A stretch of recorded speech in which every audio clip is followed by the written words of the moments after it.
ನಮಸ್ಕಾರ ಸ್ನೇಹಿತರೆ.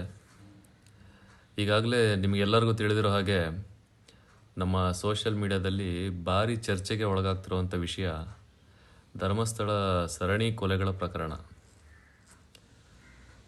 ಅಲ್ಲ ಸ್ವಾಮಿ, ಈ ವಿಚಾರವಾಗಿ ಇಷ್ಟು ದಿನ ನಮ್ಮ ಯೂಟ್ಯೂಬರ್ಸ್ ಇರ್ಬೋದು, ನಮ್ಮ ಈ ಸೋಷಿಯಲ್ ಮೀಡಿಯಾದವ್ರು ಇರ್ಬೋದು, ಅವ್ರದ್ದೇ ಆದ ಸಣ್ಣ ಸಣ್ಣ ತುಣುಕುಗಳನ್ನ ಹಾಗೂ ಸಣ್ಣ ಸಣ್ಣ ಸಾಕ್ಷ್ಯಗಳನ್ನ ಪರಿಗಣಿಸಿ ಅವ್ರವ್ರದ್ದೇ ಆದ ಒಂದು ವಿಡಿಯೋಗಳನ್ನ ಅಪ್ಲೋಡ್ ಮಾಡ್ತಿದ್ರು. ಇದರ ವಿರುದ್ಧವಾಗಿ ಕೆಲವು ಪರ ವಿರೋಧ ಚರ್ಚೆಗಳೆಲ್ಲ ನಡೀತಾ ಇತ್ತು.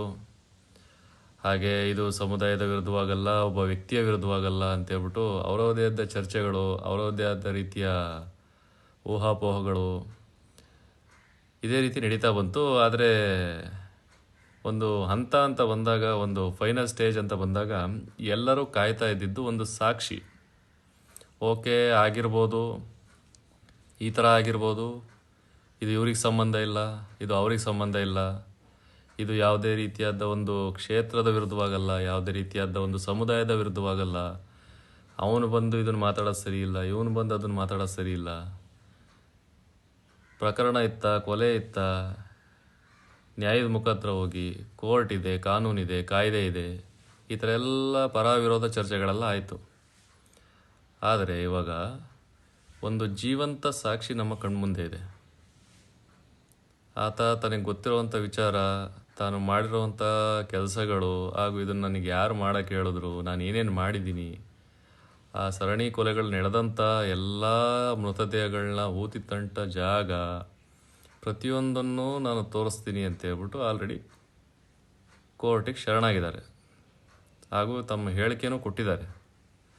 ಇಷ್ಟೆಲ್ಲ ಆದ್ರೂ ನಮ್ಮ ಜನ ಹಾಗೂ ನಮ್ಮ ಸರ್ಕಾರ ಹಾಗೂ ನಮ್ಮ ಈ ಮಾಧ್ಯಮ ಏನಿದೆ, ಈ ಮೀಡಿಯಾ ಅಂತ ಹೇಳ್ತಿರಲ್ಲ, ಈ ಮಾಧ್ಯಮಗಳೇನಿದ್ದಾವೆ, ಏನಕ್ಕೆ ಇಷ್ಟೊಂದು ಮಂದಗತಿಯಲ್ಲಿ ಸಾಗ್ತಾ ಇದ್ದೀರಾ? ಯಾಕೆ ಸ್ವಾಮಿ? ಈ ವಿಚಾರಗಳಾಗಲಿ, ಈ ಕೊಲೆಗಳಾಗಲಿ ಯಾವುದೂ ನಮ್ಮನೆಗೆ ಸಂಬಂಧಪಟ್ಟಿದ್ದಲ್ಲ. ನಮ್ಮನೆ ಬಾಗಿಲವರೆಗೂ ಬಂದು ಕಾಯೋವರೆಗೂ, ಅಥವಾ ನಮಗೇನಾದ್ರೂ, ಅಥವಾ ನಮ್ಮನೆ ಹೆಣ್ಮಕ್ಳಿಗೇನಾದ್ರೂ ತೊಂದರೆ ಆಗೋವರೆಗೂ ಕಾಯಬೇಕಾ? ಅಲ್ಲ, ಈ ಮೀಡಿಯಾದವರು ಅಲ್ಲೆಲ್ಲೋ ಒಂದು ಏರಿಯಾದಲ್ಲಿ ಒಂದು ನಾಯಿ ಸತ್ತರೆ, ಇಲ್ಲ ಯಾವಳೋ ಒಬ್ಳು ಗರ್ಭಿಣಿ ಆದರೆ ಬೆಳಗಿನ ಸಂಜೆವರೆಗೂ ಹಾಕ್ಕೊಂಡು ತೋರಿಸ್ತಾ ಇರ್ತೀರ. ಆದರೆ ಈ ವಿಚಾರವಾಗಿ ಯಾಕೆ ಯಾರು ಒಬ್ರು ಧ್ವನಿ ಎತ್ತಾ ಇಲ್ಲ? ಯಾಕೆ ಯಾವ ನಿಮ್ಮ ಮೀಡಿಯಾಗಳಲ್ಲೆಲ್ಲೂ ಪಬ್ಲಿಷ್ ಮಾಡ್ತಾ ಇಲ್ಲ? ಇಲ್ಲ ವಿಡಿಯೋಗಳನ್ನ ಡಿಲೀಟ್ ಮಾಡೋವಂಥದ್ದು, ಅದು ಎಲ್ಲಿ ಗೌರ್ಮೆಂಟ್ ಕಡೆಯಿಂದ ಆರ್ಡರ್ಸ್ ತರಿಸಿ ಡಿಲೀಟ್ ಮಾಡಿಸೋವಂಥದ್ದು. ಈಗ ಇಲ್ಲಿ ವಿಚಾರನ ಫಸ್ಟ್ ಗಂಭೀರವಾಗಿ ಅರ್ಥ ಮಾಡ್ಕೊಳ್ಳಿ. ಇದು ಯಾವುದೇ ರೀತಿಯಾದ ಒಬ್ಬ ವ್ಯಕ್ತಿ ವಿರುದ್ಧವಾಗಲಿ ಅಥವಾ ಒಂದು ಸಮುದಾಯದ ವಿರುದ್ಧವಾಗಲಿ ಅಲ್ಲ. ಪಿಟಾಕಿ ಅದನ್ನು ಸೈಡಿಗೆ. ಬಟ್ ಇಲ್ಲಿ ಆಗ್ತಾ ಇರೋವಂಥ ಸಿನಾರಿಯೋ ಏನು? ಸಾವಿರಾರು ಕೊಲೆ ಪ್ರಕರಣಗಳು ನಡೆದಿದ್ದಾವೆ. ಆ ವಿಚಾರವಾಗಿ ಸಾಕ್ಷಿಗಳು ಸಿಕ್ಕಿದೆ, ಜೀವಂತ ಸಾಕ್ಷಿ ಸಿಕ್ಕಿದೆ, ಜೀವಂತ ಇಲ್ಲದೆ ಇರುವಂಥ ಸಾಕ್ಷಿಗಳು ಸಿಕ್ಕಿದ್ದಾವೆ. ಈಗ ಸಿಕ್ಕಿದ ಮೇಲೆ ಅಷ್ಟೋ ಸಾವು ನೋವುಗಳಿಗೆ, ಅಷ್ಟೋ ಕೊಲೆಗಳಿಗೆ ನ್ಯಾಯ ಆದರೂ ಸಿಕ್ಕಿದ್ದಿಲ್ಲಿ. ಇದರ ವಿರುದ್ಧವಾಗಿ ಯಾವಾಗ ಹೋರಾಡ್ತೀರಾ? ಅಲ್ಲ ಸ್ವಾಮಿ, ನೀವು ಪಬ್ಲಿಕ್ಗಳೇನಿದ್ದೀರಾ, ಎಲ್ಲರೂ ಕೈ ಜೋಡಿಸಿದ್ರೇ ಒಂದು ನ್ಯಾಯಯುತವಾಗಿ, ಒಂದು ಗೌರವವಾಗಿ ಒಂದು ನ್ಯಾಯ ಸಿಗೋದು. ಅದನ್ನು ಬಿಟ್ಟರೆ ಎಲ್ಲ ಊಹಾಪೋಹಗಳಿಗೆ ಹೋಗ್ತವೆ. ಈ ಅಧಿಕಾರಿಗಳೇನಿದ್ದೀರಾ, ಈ ಮೇಧಾವಿಗಳೇನಿದ್ದೀರಾ, ತಿಳಿದವರು ಅಂತ ಇದ್ದೀರಲ್ಲ ನೀವೇನಿದ್ದೀರಾ, ನೀವೆಲ್ಲ ಈ ವಿಚಾರವಾಗಿ ಒಂದು ಚರ್ಚೆ ಅಂತ ಹೋಗುವಾಗ, ಈ ಇನ್ವೆಸ್ಟಿಗೇಷನ್ನು, ಕೋರ್ಟು ಮತ್ತು ಪ್ರೂಫ್ಸು, ಈ ವಿಚಾರವಾಗಿ ಹೋಗುವಾಗ ನಿಮ್ಮ ಪ್ರೋಸೆಸಿಂಗ್ ಏನಿದೆ, ಈ ಕೊಲೆ ಪ್ರಕರಣದ ಪ್ರೋಸೆಸಿಂಗ್ ಇದೆಯಲ್ಲ, ಇದನ್ನು ಸ್ವಲ್ಪ ಫಾಸ್ಟ್ ಮಾಡಬೇಕು. ಅದನ್ನು ಬಿಟ್ಬಿಟ್ಟು ನಿಮ್ಮದೇ ಆದ ರೀತಿಯಲ್ಲಿ ಪ್ರಕರಣಗಳನ್ನ ಮುಚ್ಚಾಕೋಕ್ಕಾಗಲಿ, ಇಷ್ಟು ದಿನ ಮಾಡ್ಕೊಂಬಂದಿರೋದು ಅದೇನೆ.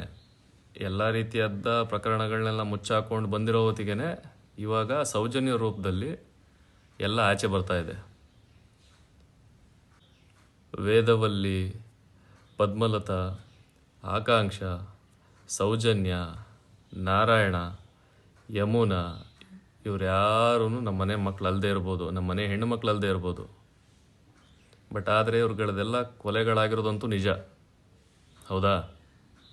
ಕೊಲೆ ಆಗಿದ್ದಾವೆ. ಕೊಲೆ ಆದಮೇಲೆ ಅವ್ರದ್ದೇ ಆದ ರೀತಿಯಲ್ಲಿ ಮುಚ್ಚಾಕೋಕ್ಕೆ ಪ್ರಯತ್ನ ಪಟ್ಟಿದ್ದಾರೆ. ಇವೆಲ್ಲ ಆಗಿರೋದಂತೂ ನಿಜ.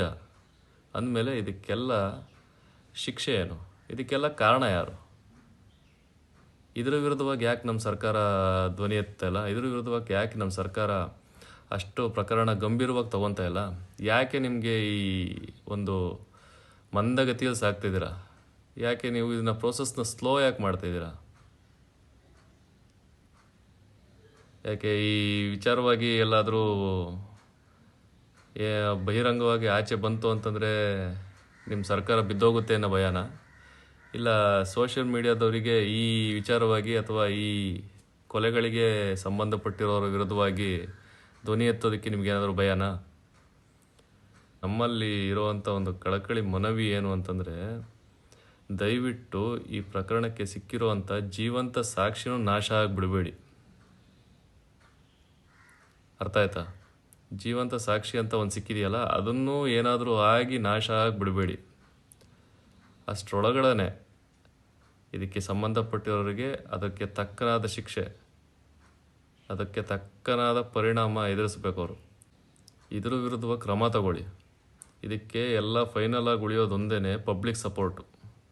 ನೀವು ಪಬ್ಲಿಕ್ಕು ಇದು ನನಗೆ ಸಂಬಂಧ ಇಲ್ಲ, ಇದು ನಮ್ಮ ಮನೆಗೆ ಸಂಬಂಧಪಟ್ಟಿದ್ದಲ್ಲ, ಇದು ಬಿಡು, ಇದು ನೋಡ್ಕೊಳ್ಳೋದಕ್ಕೆ ಬೇರೆ ಅಧಿಕಾರಿಗಳಿದ್ದಾರೆ, ಅದು ಅವ್ರವ್ರ ಡಿಪಾರ್ಟ್ಮೆಂಟ್ ಇದ್ದಾವೆ ಅಂತ ಹೇಳ್ಬಿಟ್ಟು ತಲೆ ಕೆಡಿಸ್ಕೊಂಡು ಕೂತ್ಕೊಂಡ್ರೆ ಆಗಲ್ಲ. ಯಾಕೆ ಅಂತಂದರೆ ಇದು ನಿನ್ನೆ ಮೊನ್ನೆ ಪ್ರಕರಣ ಅಲ್ಲ, 1970ರಿಂದನೂ ನಡ್ಕೊಂಬಂದಿರೋದು. ಎಲ್ಲನೂ ಮುಚ್ಚಾಕೊಂಡು ಬಂದಿದ್ದಾರೆ. ಹೀಗೆ ನಾವು ಕೈ ಕಟ್ಕೊಂಡು ಕೂತ್ಕೊಂಡ್ರೆ ಇವಾಗ ಸಿಕ್ಕಿರುವಂಥ ಜೀವಂತ ಸಾಕ್ಷಿನೂ ಮುಚ್ಚಾಕೋವಂಥದ್ರಲ್ಲಿ ಯಾವುದೇ ರೀತಿಯಾದ ಅನುಮಾನ ಇಲ್ಲ. ಖಂಡಿತವಾದ ಮುಚ್ಚಾಕ್ತಾರೆ. ದಯವಿಟ್ಟು ಈ ಸೋಷಿಯಲ್ ಮೀಡಿಯಾದಲ್ಲಿ ಜನ ಎಷ್ಟು ಟೈಮ್ ಸ್ಪೆಂಡ್ ಮಾಡ್ತೀರಾ ಅಂತ ಎಲ್ಲರಿಗೂ ಚೆನ್ನಾಗೇ ಗೊತ್ತು. ಇಂಥ ಸಾವಿರಾರು ಸರಣಿ ಸಾವು ನೋವುಗಳಾಗಿದ್ದಾವೆ, ಕೊಲೆಗಳಾಗಿದ್ದಾವೆ. ಇದ್ರ ವಿಚಾರವಾಗಿ ಧ್ವನಿ ಎತ್ತಿ ಅಂತಂದರೆ ಇದ್ರ ವಿಚಾರವಾಗಿ ರೆಸ್ಪಾನ್ಸ್ ಕೊಡಿ.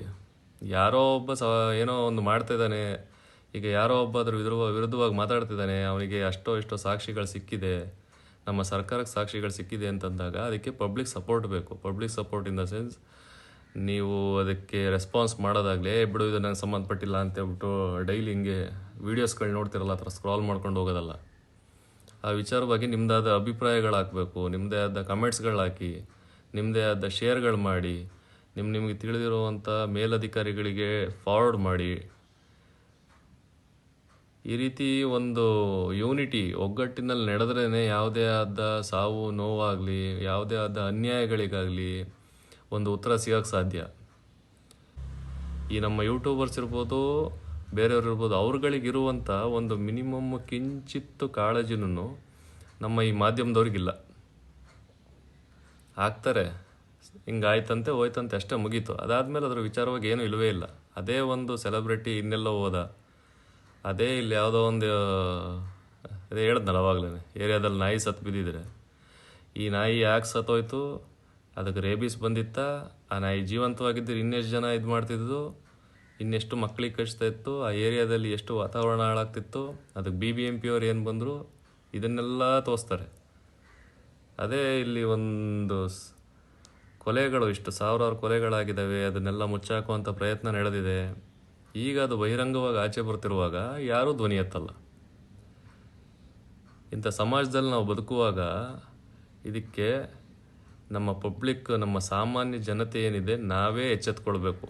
ನಾವೇ ಎಚ್ಚೆತ್ಕೊಂಡು ನಮ್ಮ ಪ್ರತಿಕ್ರಿಯೆ ಹೇಗಿರುತ್ತೆ ಅದರ ಮುಖಾಂತರನೇ ನಮ್ಮ ಸರ್ಕಾರಕ್ಕೆ ಒತ್ತಡ ಹಾಕಬೇಕು. ಆವಾಗಲೇ ಇದು ಇಂಥ ವಿಷಯಗಳಿಗೆ, ಇಂಥ ಕೊಲೆ ಪ್ರಕರಣಗಳಿಗೆ ಒಂದು ನ್ಯಾಯ ಸಿಗೋಕ್ಕೆ ಸಾಧ್ಯ. ನಾನು ಕೇಳ್ಕೊಳ್ಳೋದು ಇಷ್ಟೇ ಫ್ರೆಂಡ್ಸ್, ನಮ್ಮನೆ ಬಾಗಿಲಿಗೆ ಬರೋವರೆಗೂ ಬಿಡ್ಕೋಬೇಡಿ. ದಯವಿಟ್ಟು ಈ ವಿಚಾರವಾಗಿ ಆದಷ್ಟು ಶೇರ್ ಮಾಡಿ, ನ್ಯಾಯ ಸಿಗೋವರೆಗೂ ಹೋರಾಟ ಮಾಡಿ. ನಮ್ಮ ಕೈಲಾಗಿದ್ದ ಪ್ರಯತ್ನ ನಾವು ಮಾಡೋಣ. ಧನ್ಯವಾದಗಳು.